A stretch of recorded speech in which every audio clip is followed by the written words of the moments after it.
Whatever you have decided I am not that. BUT, I am pregnant. Noon on the Jamestown hill, and the first thing in the world is her voice. No music, no mercy. It was never yours to lose, Elias. Amma stood 3 steps above him on the path, the Atlantic a hard blue plate behind her, her wedding band catching the light like a struck match. The child isn't Quasi's either. She said it the way she named the weather. The path did not move. The goats did not stop. Somewhere a radio played a horn line, indifferent.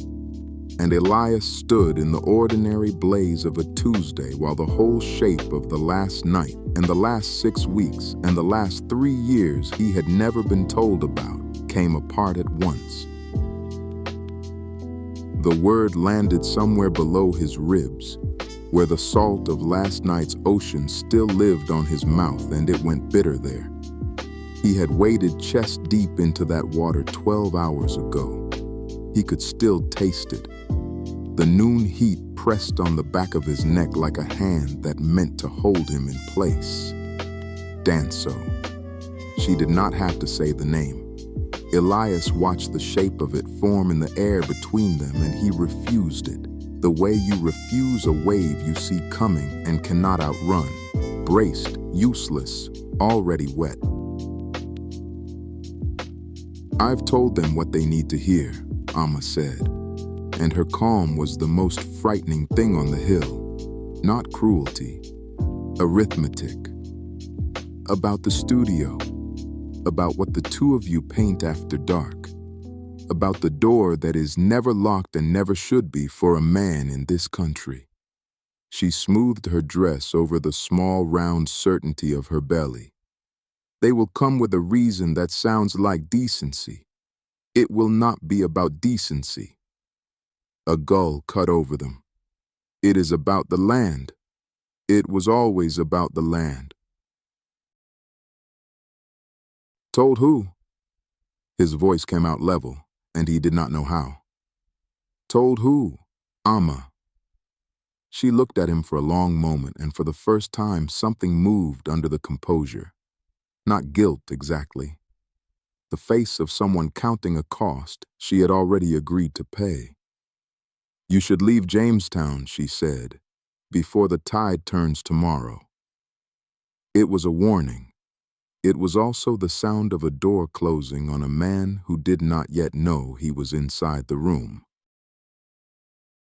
He saw it then, all of it, in the tilt of her chin and the gold on her hand.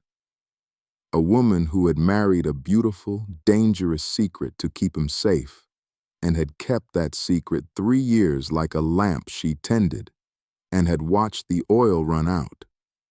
She was not choosing Danso because she wanted him.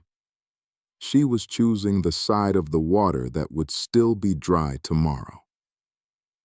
You think I am the flood, she said quietly, reading his face. I am only the woman who felt the ground go soft first. Then, from somewhere below the hill, a sound that did not belong to Jamestown. An engine, too heavy, too new, turning over in a lane built for handcarts and bare feet. Elias felt it in his teeth before he understood it. A second engine answered the first. Not tomorrow. Amma's head turned toward the sound, and the arithmetic on her face resolved into something almost like fear, because even the person who lights the fuse does not always know how short it is. They are early, she breathed. Elias was already moving. Down the hill, past her, past the goats and the drying nets and the shrine with its cracked blue paint, toward the one door he had sworn last night he would never open again, because the man behind it did not yet know the water was coming for him. His feet found the ruts they had learned in 6 weeks.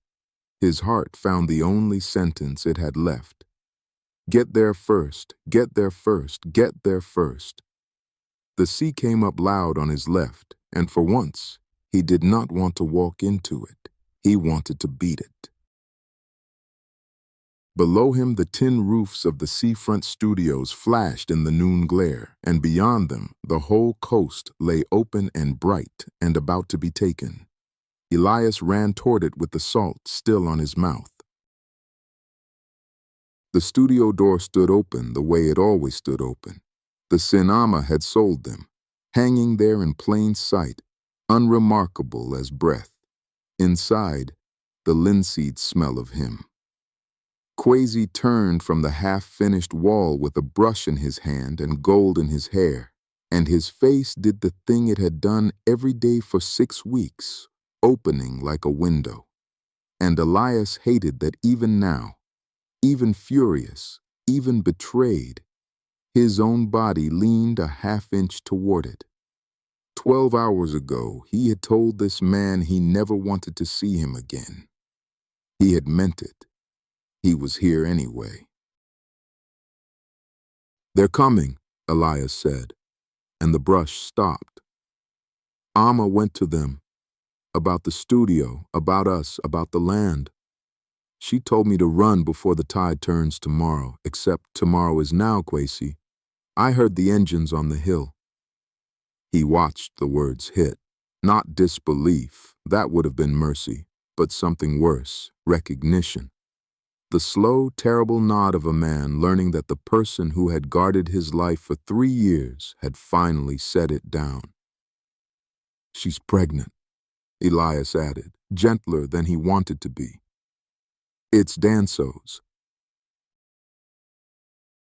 If you are feeling this one, take 1 second to tap like.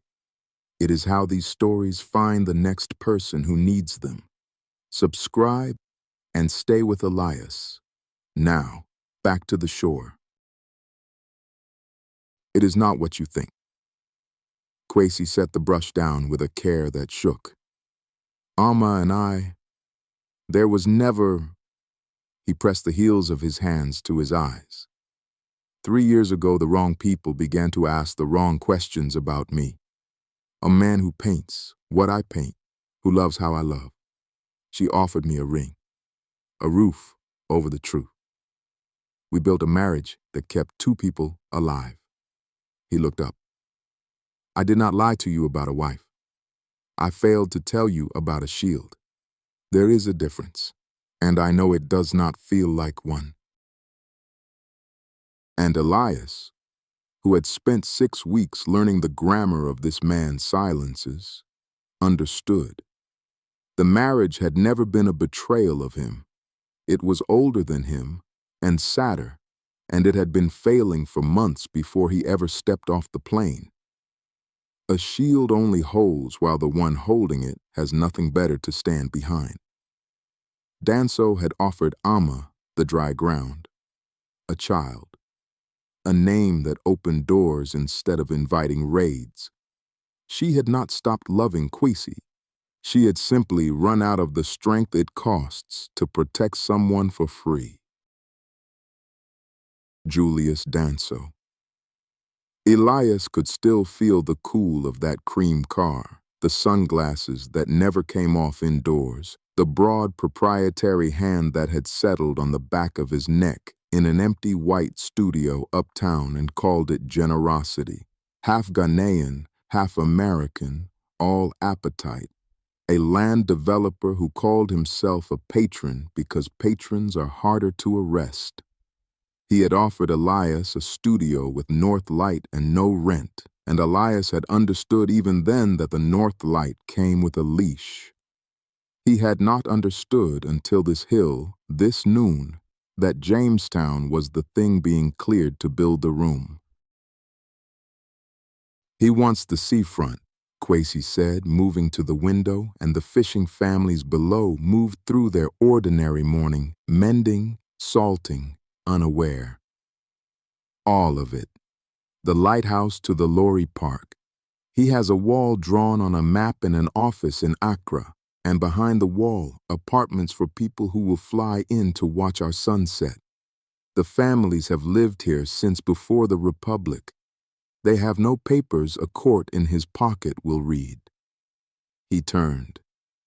The permits are already stamped, Elias. The inspectors are already paid. The only thing he needed was a reason to send the police that would sound like protecting decency instead of stealing a coast.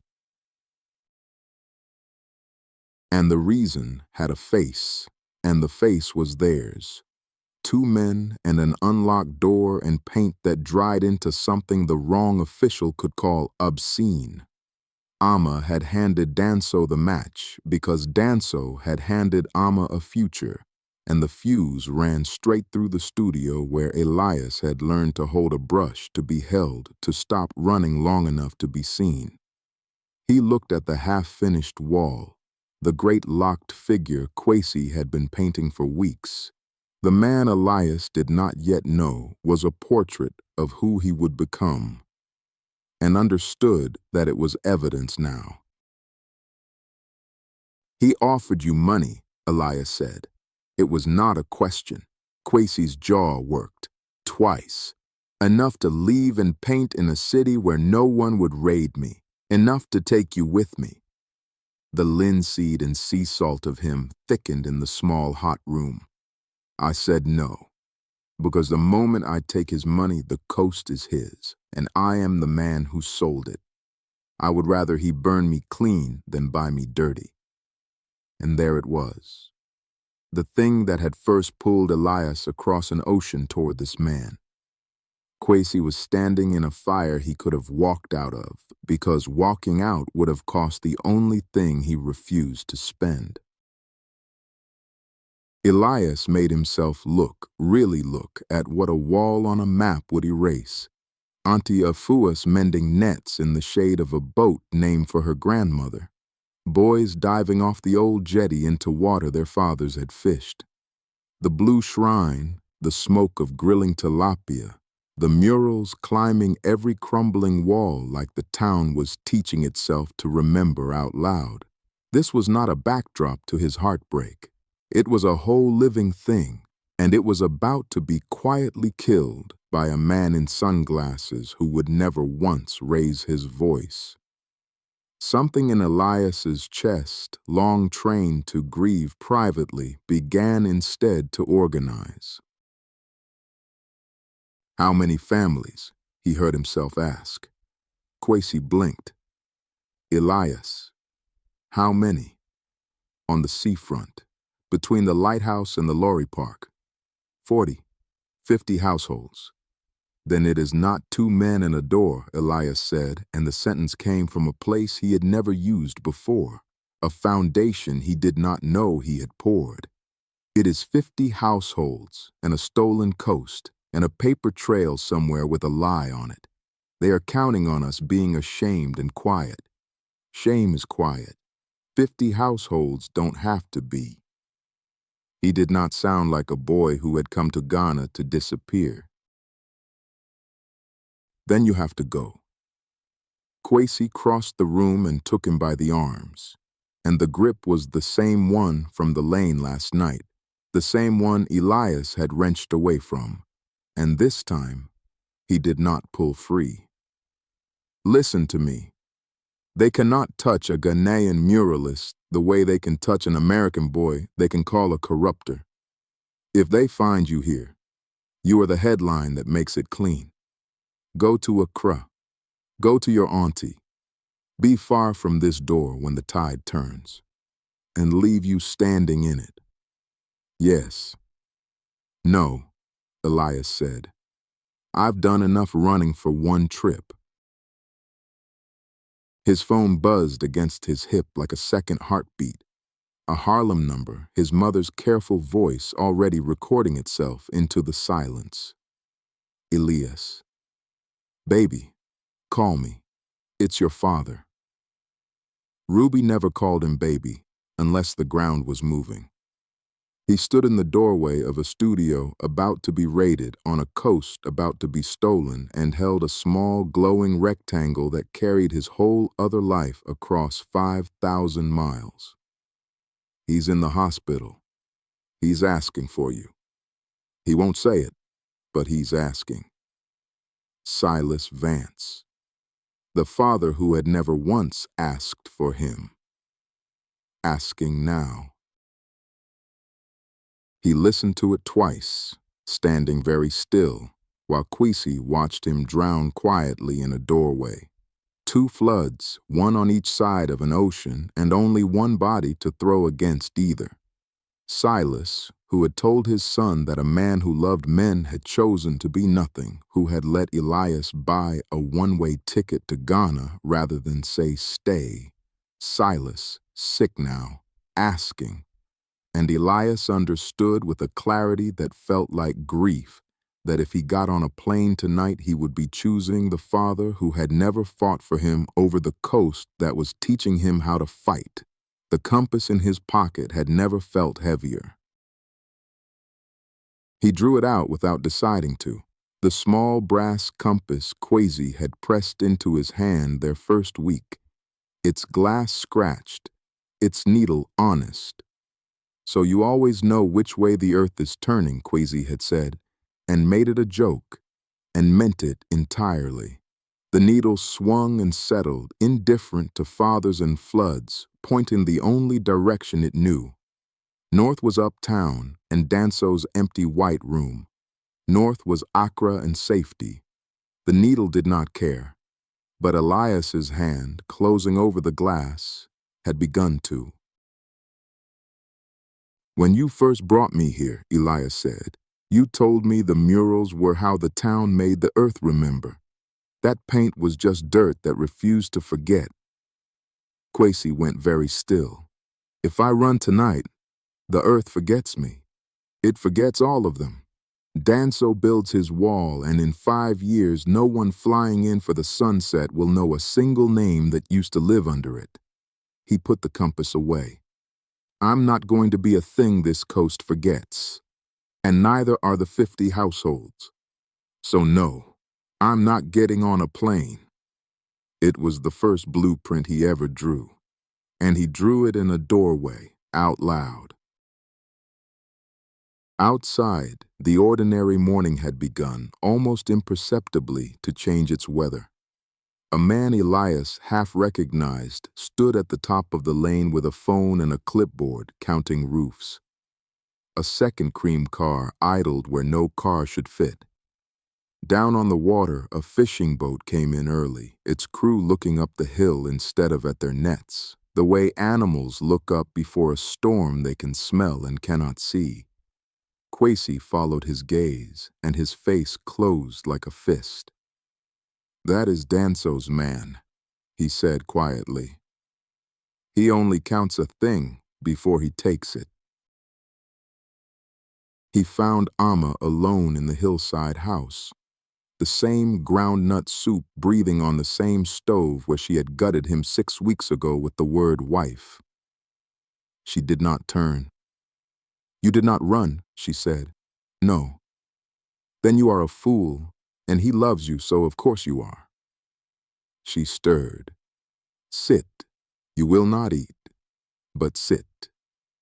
He sat, and in the long steam-filled quiet, the woman who had lit the fuse laid out her arithmetic without a single word of apology, because she had decided long ago that apology was a currency she could no longer afford. I kept him for 3 years, Amma said. I turned away the questions. I smiled at the pastor. I let the whole town believe a story so that a beautiful man could keep painting. She touched her belly. A shield is not a life, Elias. I wanted a child. I wanted a house that does not flinch when a car slows outside. Danso offered me those things, and all he wanted in return was a coast he was going to take anyway, with me or over me. She met his eyes at last. I did not choose to hurt Kwesi. I chose to stop bleeding for him. Tell me which of us has never done that? You could still stop it, she laughed, not unkindly. No one stops Danso. You only survive him, and you only survive him if you have kept receipts. Something flickered. there and gone, a thing she had not meant to show him. 3 years in a man's marriage teaches you where the papers live, she said. 3 months in his patronage taught me the rest. She would not say more, but Elias filed it away, the way he was learning to file everything now. Amma knows where the bodies are buried, and one day she may decide that knowing is worth more to her handed to me than kept. Not today. But the door was not fully shut. He walked out of her kitchen, unable to hate her, which was its own kind of exhaustion. It would have been easier if she were simply cruel. She was not. She was a woman who had held a lamp until her arm gave out, and Elias had spent enough of his own life holding lamps for people who never noticed the shaking to know that the arm always, eventually gives out. He hated Danso cleanly, the way you hate a flood. Amma, he could only grieve. And somewhere between the kitchen and the shore, he understood that this was what organizing would cost him forever. The luxury of a simple enemy. Dusk found them back in the studio, the light going amber and forgiving through the salt-hazed window. "I'm sorry," Kwesi said, "that you learned what we were in the worst order a person can learn it." Elias was quiet a long time, watching the locked figure on the wall catch the last sun. "Last night I walked into the ocean," he said finally. "Up to my chest. I wanted the water to decide something for me. And it smelled my hair. Rosemary, my mother's oil." He almost smiled. "The sea gave me back to myself. I'm not going to waste that by drowning in you instead." It was, in its way, a vow. So they worked. Not romance, resistance, which for these two had begun to feel like the same muscle. Kwesi mixed pigment the old way, ochre and indigo, and a red he made from a stone whose name Elias could not pronounce, and Elias, who 6 weeks ago had not known how to hold a brush, filled in the lower field of the mural where the 50 households' boats would go. Each hull a name, each name a family. "If they take the wall," Kwesi said, "let them at least have to look at everyone they are erasing." The studio smelled of linseed and defiance. Outside, the coast held its breath. Late, Elias stepped back and finally looked at the figure Kwesi had been building for weeks. The tall man at the center of the mural, locks heavy to his shoulders, hands full of earth, a compass at his throat. "Who is he?" Elias asked. Kwesi wiped his hands and did not quite answer. "A man who stopped running. A man who learned that the earth remembers what you are willing to defend." Elias looked at the heavy locks, the compass, the hands full of soil, and felt an odd vertigo, as if he were being shown a photograph of a stranger who had his own eyes. He did not understand it yet. He would. Auntie Akosua brought her the next morning, up the lane with 2 ginger beers and a woman Elias had never seen. Close-cropped hair, slim glasses, a crisp blazer gone soft at the cuffs from too many washings, a leather satchel heavy with the corners of files. "This one you should meet," Akosua said, and there was iron under the sweetness. "Efua Asare. She fights the men who steal coasts. She loses, mostly, but she is the only person I know who keeps standing up after." The woman set down her satchel like a person planting a flag and put out her hand. "So," Efua said, "you are the American who did not run. Good. Sit. We have very little time." "I have watched Danso do this in 3 towns," Efua said, spreading papers across the studio floor with the brisk grief of someone who has memorized a pattern she cannot break.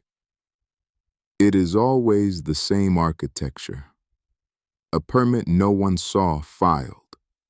an inspector who finds a fault that was never there, and then a reason to send the police that has nothing to do with land and everything to do with shame. A bar, a church, a clinic. This time, she looked up not unkindly. This time the shame is you. Elias did not flinch. 6 weeks ago, he would have. Then let's make the land the story, he said, instead of us. Afua's eyebrow rose a careful inch. She showed him the permit, a single sheet, a coast's death warrant, stamped and dated and signed by 3 officers that had never set foot on the seafront. Demolition and redevelopment, filed 11 days ago. The families were never notified, which is illegal, which is the crack we work in. Her finger moved down the page, but the notification window closes at dawn. After that, the police escort is lawful, the bulldozers are lawful, and every hand raised to stop them is not. She looked at the window, at the failing light. So, between now and sunrise, we make 50 households impossible to erase quietly. Loud is the only law we have left. And Elias Vance, 19 years old, who had crossed an ocean to become no one, spent the last night of the old coast becoming someone. He went door to door with Kwesi and Afua and Akosua, into kitchens that smelled of smoke and salt, and he did not preach. He listened. He wrote names in a book. He learned which grandmother held the oldest deed, which fisherman had a cousin at the radio station, which boy could run a message faster than a car could climb the hill. He built out of frightened people the first fragile frame of a thing that could stand. It was, though he had no word for it yet, the night the organizer was born. Near midnight, the cream car found him alone on the jetty. The window slid down on cool, conditioned air and a voice like warm oil. The boy who did not run. Danso did not remove his sunglasses, even in the dark. I offered you North Light, Elias, a future with no salt in it. It is still yours. Get in the car, be in Accra by morning, and remember none of this. The offer hung there, genuinely generous, which was the horror of it. I do not rent the people I like, Danso said softly. I keep them. Ask Amma. Ask this whole coast. What I keep, I keep. You don't keep people, Elias said. You keep receipts on them. There's a difference, and I know it now, because I met somebody who'd rather burn clean than be kept dirty. For 1/2 second, the warm oil went still, and Elias saw, behind the sunglasses, the flat nothing of a man who had never once been told no by anyone who could not be bought. Then the smile returned, wider, colder. Then burn, Danso said pleasantly, and the window rose, and the cream car pulled away up the hill, unhurried, certain, the way the tide is certain. Elias stood on the jetty and shook and did not move. The coast did not sleep. Lamps stayed lit in windows that were usually dark by 9. Somewhere a woman sang a hymn low over a sleeping child. Kwesi and Elias sat on the studio step with the compass between them, shoulders touching, saying nothing, because everything worth saying had been folded into the work of the night. Whatever happens at dawn, Kwesi said finally, you already did the thing that matters. You made them uncountable. A man cannot quietly steal what 50 people are loudly watching. Elias leaned his head against him. The sea went in and out below, patient, indifferent, the oldest sound in the world. Amma came down the hill once, near 3 in the morning, and stood at the edge of the lamplight where the organizing had spilled into the lane. She did not come closer. She watched the book of names pass from hand to hand, watched the coast she had sold refuse, quietly, to lie down. Elias saw her, neither spoke, and on her face was not triumph and not quite regret, but something Elias would spend years learning to name, the particular stillness of a person watching the cost of their survival walk around in the dark with a lamp and choosing again to survive anyway. Then she turned and climbed back toward the dry ground. His phone lit a second time. Harlem, his mother. Elias, please. He held it in his palm on the studio step while the coast waited for dawn, and he let it ring, and he hated himself the exact amount a good son should. Silas, in a hospital bed, asking for the boy he had never fought for. And here, this coast, this man, these 50 households asking too, not with words but by needing him to still be standing when the sun came up. He could not be in two floods. He chose the one that was teaching him to swim. The phone went dark. The estrangement, though he could not have named it yet, began there, on a step, at 3 a.m, an ocean from his father. He took out the compass one last time before the light. The needle swung, settled, held. Not toward Accra, not toward Harlem, toward whatever direction it is that a person faces when they finally stop running, which is not a place on any map, but a way of standing. So you always know which way the earth is turning, Kwesi had said. Elias closed his hand over the scratched glass and knew, for the first time in his life, exactly which way. The sky over the water had begun very faintly to go from black to the bruised gray that comes before blue. And then, from the top of the hill, in the gray half-light, the engines, not one, not two, a convoy, the heavy new sound that did not belong to Jamestown, multiplied, descending. Headlights swept the lane. Somewhere a whistle, a shout, a dog gone frantic. Kwesi was on his feet. Ifua had her satchel across her chest like armor. The 50 households' lamps came on one by one down the whole dark curve of the coast, a string of small, defiant fires. The tide Amma had promised was turning on time, and it was made of men, and it was coming down the hill toward the one open door. The light came up salt gray over Cape Coast, and the whole shore smelled of low tide and diesel. The two never mixed before, and their mixing was the smell of what was happening. Elias stood in the lane with the book of names against his chest and watched the first vehicle stop where no vehicle had ever fit. Doors opened. Boots found the old stones, and behind the police, in a press shirt with a clipboard, an inspector who had never once inspected anything come to certify the theft. The sea kept its slow, indifferent time below.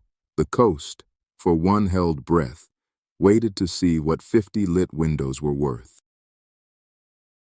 They came fast then, boots and radios and a bullhorn voice reciting a permit number as if numbers were a kind of mercy, an officer with a paper, an inspector pointing at roofs, and, unhurried at the top of the lane where the cream car idled, a shape in sunglasses who never came down, never raised his voice, never needed to. The whole violence flowing downhill from a man who would be at breakfast in Accra before the dust settled. Elias found Afua's eyes. "Names," she said, low and fierce. Get every name, every badge, every camera pointed at every face. Loud. Now. They went for the studio first, because the studio was the reason that made it clean. Elias saw it, the way you see a wave take a child, too fast to stop, too slow to unsee. Boots at the never-locked door, the half-finished mural, the 50 painted boats, the tall locked man with earth in his hands, all of it suddenly evidence in a case about decency that had never once been about decency. A gloved hand tore a study from the wall, and Quasi stepped in front of the door, not to fight, but to be the thing they had to move first so that everyone watching would see exactly who was being taken and for what. Get there first. The sentence from the hilltop, come true too late.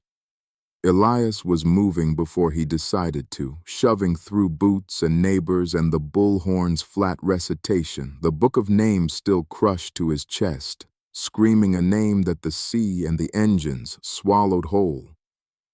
Hands caught him, Efuas, Akosuas, of fishermen's, holding him back not from cowardice, but from the trap, because an American boy swinging at a police officer was the second headline Danso was waiting for, the one that would make the first one clean.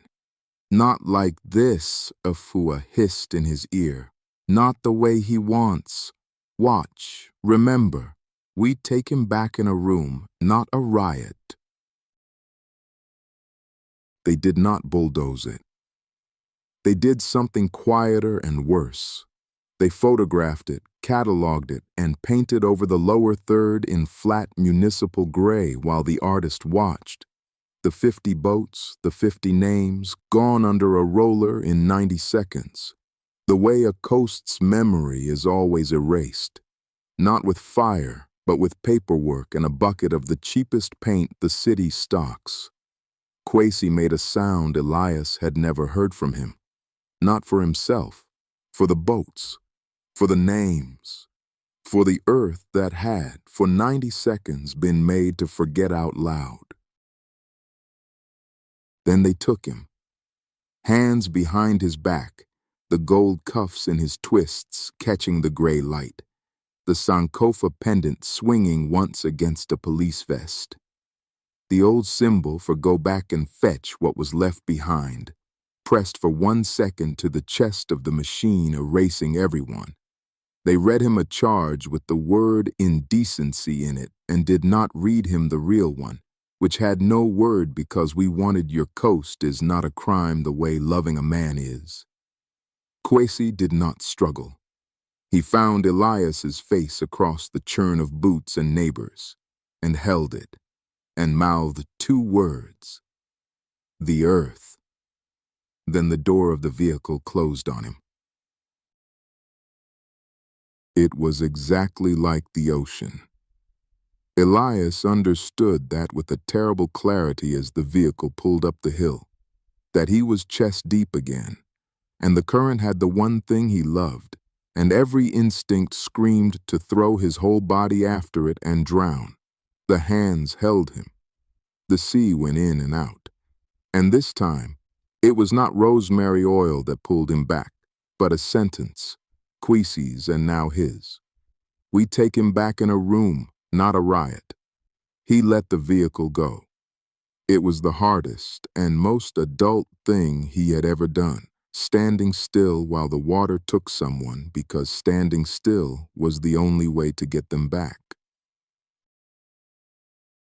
The convoy expected the coast to scatter. It did not. 50 households stood in 50 doorways and did not run, and the phones came up, and the boy who could outrun a car was already 3 streets ahead carrying the news to a cousin at the radio station. The theft had been supposed to be quiet.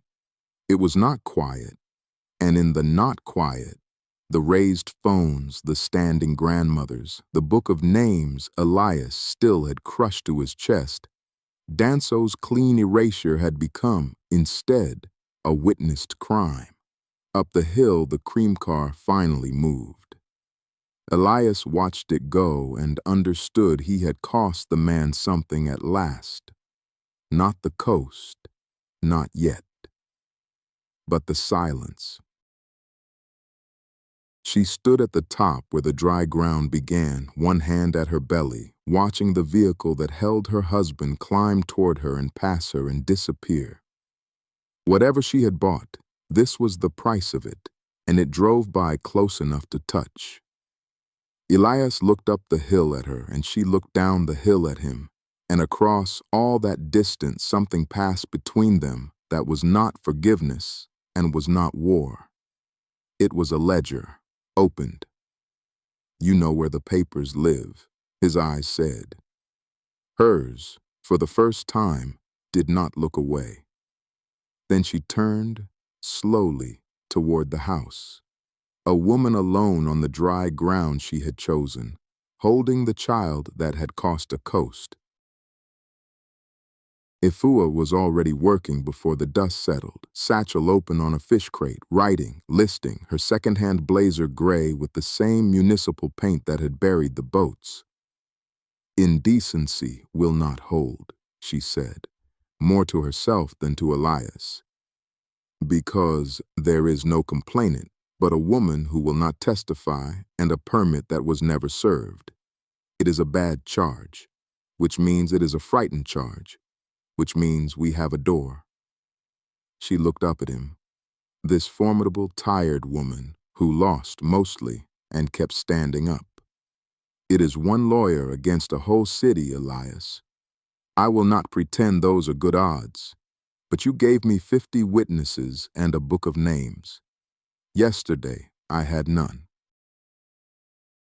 So Elias did the thing the hilltop version of him could not have done.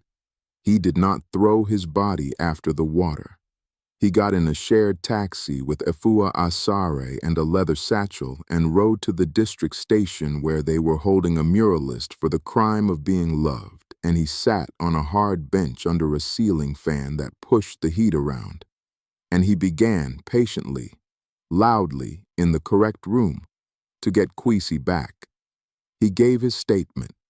He named Danso, the permit, the wall, the inspector, the whole clean architecture of the theft, into an official record for the first time. It went down in ink. Ink is a kind of paint. Ink refuses to forget. Night again, and Elias stood alone where the mural had been, running his hand over the flat gray rectangle that had swallowed 50 boats. Under his palm, faintly, the ridge of dried pigment refused to go completely smooth. The paint was still there under the paint. The earth still remembered, if you knew where to put your hand.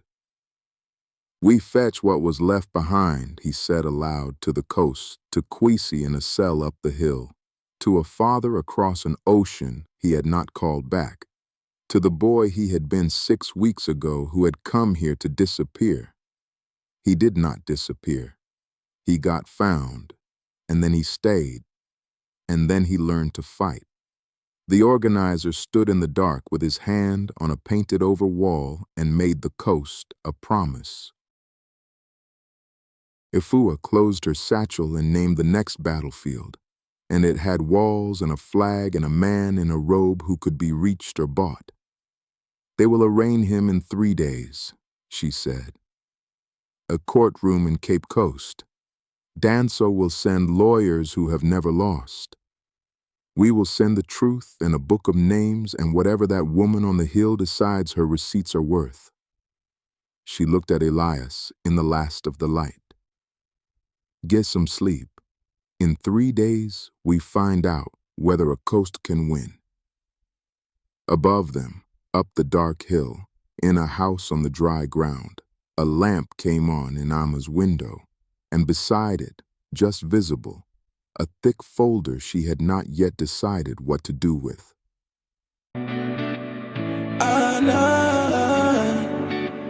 I wanna be with you.